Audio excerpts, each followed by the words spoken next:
Hey everyone, Charlie here, and welcome back to One Cup of Japan. Let's open up our cuppa before we get started. One Cup of Japan is just a show where we have a conversation over something good that soothes you.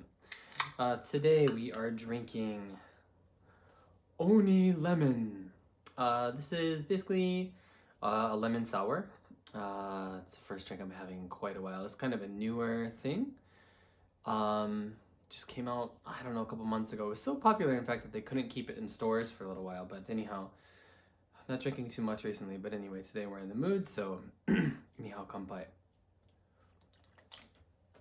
I've been a very busy sort of crazy introspective kind of day. Been thinking a lot about recently about this whole idea of of gods and miracles and fate and luck and all that kind of thing. And I think it's really interesting because when I was in university, I don't know, maybe it's not so unusual, but when I started university especially, I got into this phase where I was like an incredibly like hardcore, like raging sort of atheist kind of thing. And my atheism was violent, in the sense verbally violent, sort of the case where I took issue with anybody who found themselves believing in any kind of God or anything like that. And I can remember going home after the first maybe semester or two of university, and going home, and like, you know, people were doing grace before eating, like Thanksgiving. That's what it was. It would have been going home for Thanksgiving, the first semester of university, and just like taking such umbrage with the fact that people want to do grace. And I think even maybe at the time I gave my grandmother shit and told her how crazy it was to pray to God for anything and that kind of thing. And now thinking back on it now, it's just like, okay, what a little asshole you were, you know. And it's not to say that I believe in God or religion or anything like that anymore now than I did then. But I mean, to be honest, I just don't really care, you know, as long as there's nothing being done in the name of that religion that hurts people, as long as it's a religion that is if it preaches love and it preaches inclusivity, as long as the people who subscribe to that religion follow those rules and follow them with integrity, then more power to you. But all this is to say that it's all this just to introduce this idea of where I'm coming from. I'm now 33, turned 33 last month. And I don't feel as though I'm like middle-aged or old or anything like that. I don't, you know, I still feel pretty good, I think, for the most part. Except when last year when I got sick and I aged like 5 years in like 3 months. That was weird. But now I feel like I'm back to my old self a little bit.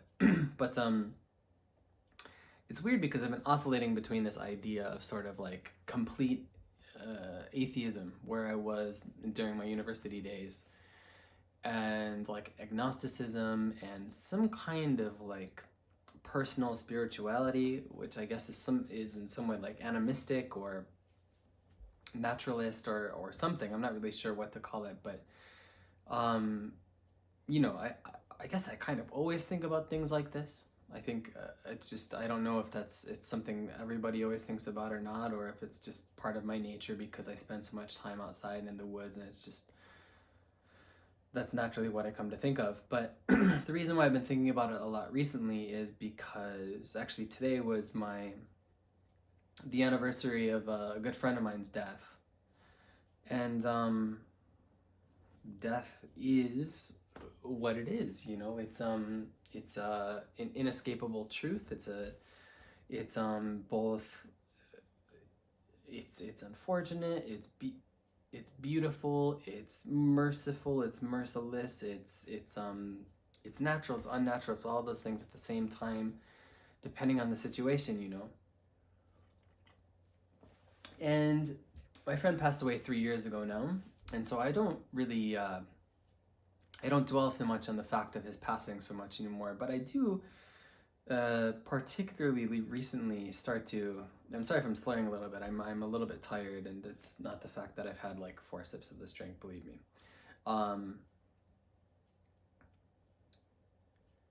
I don't dwell so much on the death aspect of it anymore because, as I say, there's nothing to be done about it. It is going to come for all of us, myself included, or so you think. I don't know what I'm talking about, but I do find myself sort of ruminating over some things and contemplating what my life would have been like had I not met this person.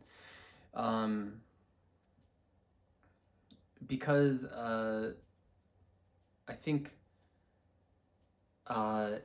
pretty much the direction that my life has taken over the last 3 years is directly as a result of having met this person. And it's not that doesn't make me believe in God or anything like that, but it does make me believe a little bit in miracles, right? And now when I say the phrase miracles, I want to be sure to explain that to me a miracle is not some act of divine intervention, nor is it's not magical, it's not any of those things, at least not in the fantastical sense. A miracle, however, is fantastical, or excuse me, it is magical in the sense that it's just a matter of luck, and it's just, you know, when something really, really good and miraculous happens, right? Something really wonderful like that happens. If you were to really think about, and you know, if you think about like all the places you could have been instead of the place where you were when a miracle happened to you, right? Or the different people you could be with, or the different places you could have been living, or the different choices you could have made on that day, and all the days leading up to it that could have forced you to be someplace differently, and therefore causing you to miss the miracle. I think that's in its own way magical. It is not divine, it is not religious to me, but it is certainly something to recognize. And so here I am thinking about my friend's death 3 years later, and I'm wondering, you know, I'm just sort of I'm trying to how can I say, I'm trying to make sure that I'm the person that he thought I was, you know, and that's where I am. I've talked about this person on this channel before, but not certainly since the channel has been back, I think. So maybe it's worth revisiting this a little bit, maybe a little bit more honestly and openly than I have in the past. Maybe for the first year and a half, let's say, the first year and a half I was in Japan on this stint that I was here. I guess it'd be more like 2 years. It was very, very difficult for me socially. You know, I did a lot of traveling. I met some people through YouTube, but everybody, all the friends that I made that were my age, particularly lived like in a different place.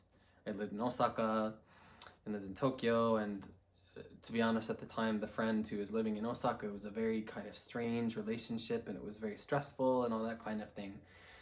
And because of this, I was very, very lonely a lot of the time, you know, and one of the best decisions I ever made was just to take a chance and, scared as hell, walk into the izakaya that was this tiny little izakaya called Mamete, that means bean place. And if you ever go inside the place, you'll understand why it's called that, because it's literally the size of like a bean shell, a bean carapace.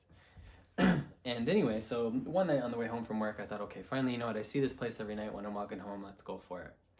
And the first night I went there, man, let me tell you, people were curious, but also really, really friendly. And I have, I don't know if I've ever since or at that point had ever been that drunk in my life. I remember walking home and I like stumbled like behind somebody's house, and I think I peed there, but I don't really remember the details exactly because it was really a shit show that is barely remembered. But anyhow, maybe a couple times after I went there the first time, a couple months later, I met this gentleman for the first time.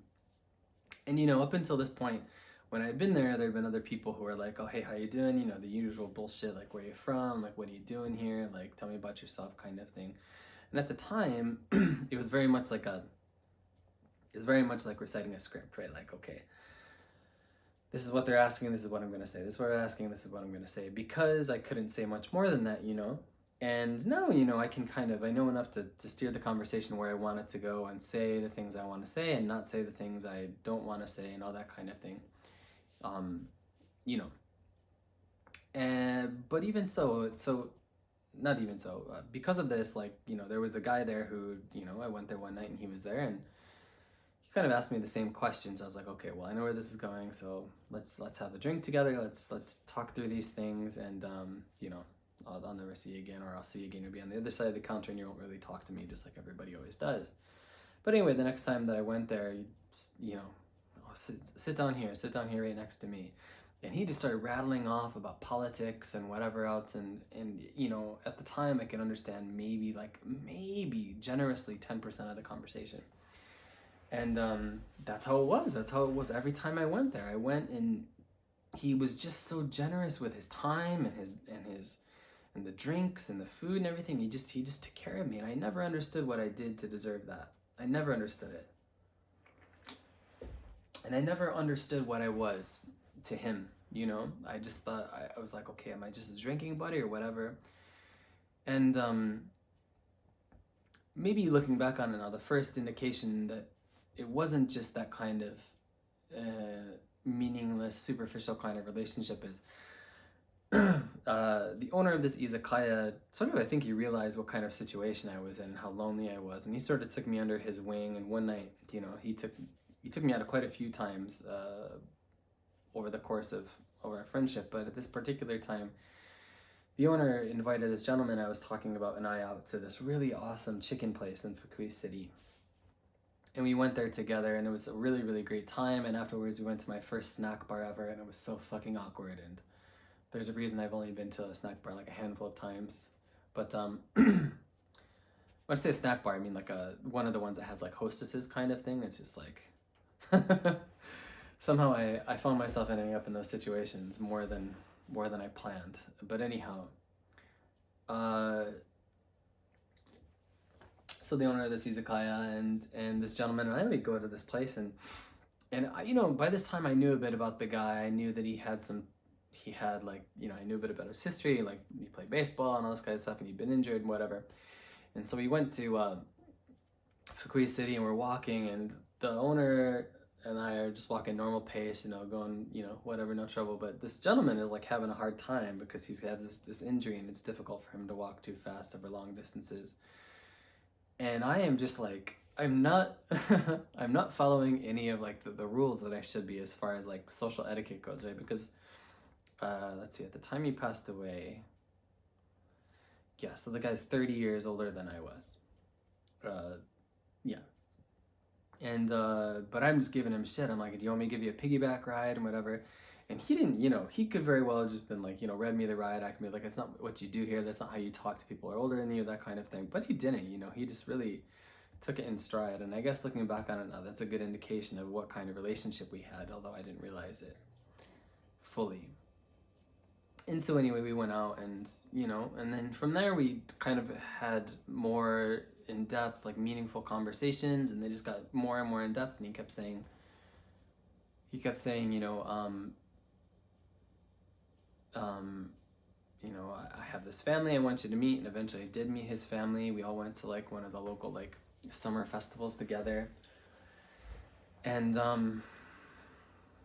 yeah, and it was so incredible. And I remember he would call and be like, oh, my friend is here from Thailand, he wants to meet you. And I was just like, okay, well, I didn't understand it yet, excuse me. I didn't understand yet why he was calling me. So I'm just like, okay, well, have a good time. I'm just trying to be friendly on the phone or whatever, but in my head I'm just like, okay, well, why are you calling me and telling me this? I didn't understand it, you know. I didn't understand it. And then eventually, as I got to meet his family, and I understood what it meant to him, you know, that I was important to him, kind of thing. And from that time that we went to that summer festival, it was not more than 6 months, I think, August to April, and he had passed away very suddenly. And you know, I thought, okay, well, I'll go to the funeral, I'll pay my respects, and that'll be it. And because I had this point. I respected the guy. I loved him. You know, I loved him like a friend, and I knew how much he took care of me when we went out and when we were drinking together, and um how much he was doing for me, how much he was helping my Japanese, how much he was helping me beat the loneliness, and how much he was helping me to adjust and that kind of thing, and kind of teaching me the ropes of what it meant to live here and that kind of thing and be part of society here. And so I guess I knew what he meant to me, but I didn't know the opposite until I went to the what's called the Otsuya.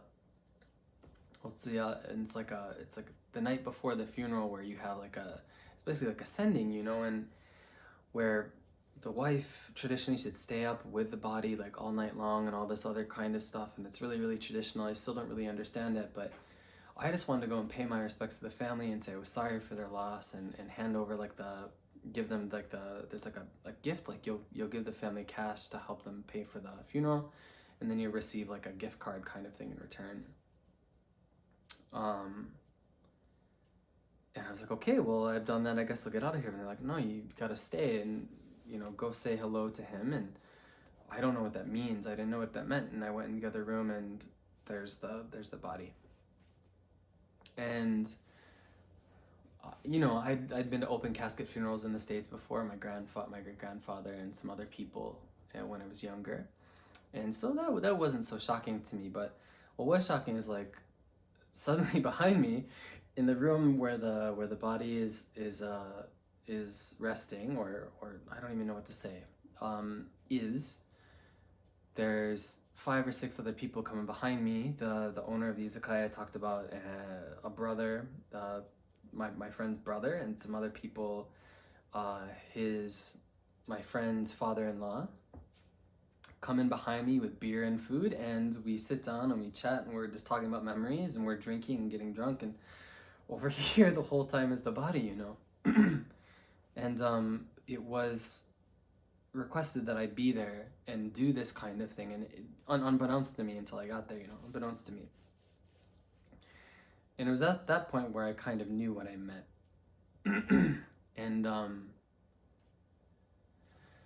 And how this all ties in together now, and why it's so important is, as I've already said, is this is a person who helped me fit in and beat my loneliness and become more comfortable with speaking Japanese and taking risks and going places and all this other kind of thing. But also, because of him, I met my fiance. And that sort of like changed my life, And anyway, long story short, this man is my fiance's uncle. I never met her before.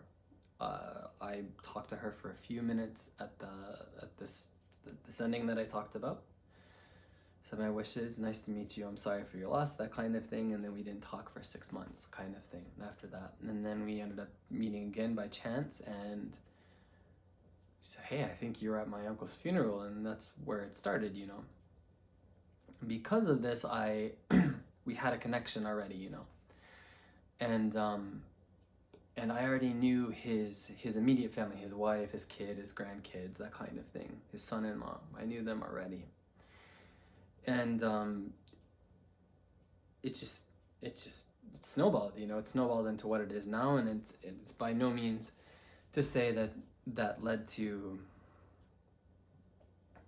pure happiness all the time, and that nothing bad ever happened, and there was never anything hard that came from it, and never any suffering that came out of it or anything like that, because that's just not the way things work. But it is amazing to me how this chance meeting of this guy at a izakaya that just happened to be close to my workplace brought me a really important friend, and then eventually led me to having my family here in Japan, And so it's a very personal story, maybe a long story, and I'm not sure that this is quite quite like the usual cuppas because I'm not sure it's so much a conversation as it is just me just sharing a story. But I suppose to get back into the more cuppa-like things, it's really strange how much you don't know what you mean to people until sometimes it's too late, you know? Or, and it doesn't have to be because somebody has died and then you find out, oh, you know, they'd always been talking you up to their family, or they were telling their family how much they cared about you, or their family could tell, or whatever the case may be. But sometimes it's just like maybe you don't feel appreciated by a friend because the friend doesn't show you love or appreciation in the way that you show them appreciation, right? That happens all the time with people because they're just different. How they show love and appreciation just different because of you know, many different things. And then you get in a fight, and then they're like they say something that's really, really like impactful or really, really sweet, and you're like, holy shit, man, I didn't know, like, actually, oh yeah, I do mean that much to you, or whatever, that kind of thing. And it's just like you can never know, you know? You can never know. For good or bad, you know, you could never know if maybe somebody who you think loves you or likes you doesn't feel those things for you truly. And oppositely, you could think somebody who doesn't really like you all that much really thinks the world of you and all that kind of thing. And I think it's just so in times like this, right, where we're trying to remember people who well, we're not going to meet anymore, right? We're not going to meet them anymore. I think it's a really, really important thing to think about, is like, okay, well, you don't really know, and so you should choose your actions and your words extremely carefully, I think, because ultimately at the end of the day, there's an end to the rope, you know. It's not a, you know, yeah, it's not infinite. None of it's infinite. So, and so all this, getting back to my point about gods and miracles and all that kind of thing, is that it's just there have been times recently, I think, where in moments of well, very, very emotional moments, very sentimental moments, where I have thought, well, maybe there is a God, because in some ways it feels like, you know, in the same way, like I remember I used to look at my cat, right? And her name is Billy. And Billy used to sit there, you know, just like a cat does, and just, you know, she's not thinking anything of it, she's just cleaning herself, rubbing her paw on her head. And I'm sitting there looking at her, and I'm just like, it's so fucking amazing that this creature can move, it can clean itself, and look at how fluid its motion is, and look at how beautiful, like, the way its muscle fibers firing is, and all that kind of thing. And it's just like, you wonder, you're like, okay, well, how exactly can something so incredible and unbelievable come to be without some kind of higher power, right? And it is this kind of thought that comes whenever I'm feeling sentimental, right? And it's the same thing in this situation where I wonder, okay, well, how could all of these kind of cogs have fallen into place without some kind of watchmaker? You know what I mean? And rationally, when I think about it, I don't believe that. I don't think that, you know, I don't think I don't think anybody orchestrated these things to happen. I think it's all just a matter of incredible chaos, and I use the word incredible in both its negative and positive meanings. This just incredible chaos that led to something great, you know? And I mean that in both, like, my relationship with this gentleman, and now the relationship that I have with who turned out to be his niece, and who turned out to be my fiance, and all that kind of thing. And it's just like, you know, it's crazy, man. It's crazy. And I don't know, I feel like I'm gonna be like the old man yelling at the sky here shortly if I keep on this much longer. But yeah, it's weird because I think excuse me, I think in my mid-20s I had like this phase where even like the idea of a miracle in some kind of completely secularized sense of the word, where it was just like, you know, random, stupid, dumb luck kind of thing, like incredible dumb luck. Just like, well, that's just whatever. It's not even worth celebrating kind of thing. And then I think as I got older, and maybe I got through that past of that patch of cynicism that I think comes with a sort of like that that late 20s phase where you're sort of over the magic of childhood, but you aren't really sort of into that sort of the realism of adulthood. By which I mean you're sort of dreading this idea of becoming 30, and then you hit 30 and you're like, oh,